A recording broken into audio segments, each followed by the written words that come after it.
Takže čau lidi, já bych vám chtěl jenom uvést tohle video, že tohle se prosím vás nikdo nevšimněte, že jsem začínající youtuber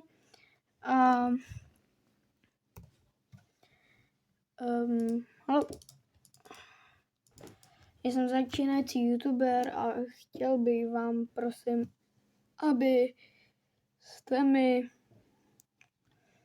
takhle prosím pěkně, je to jednoduchý, abyste mi prosím dali odběr. Tady takhle píšete takhle, jo, a někde tady bude to červený, někde tady bude to červený tlačítko, odebírat. A jo, klidně dejte mi i zvoneček a tak jo, čau.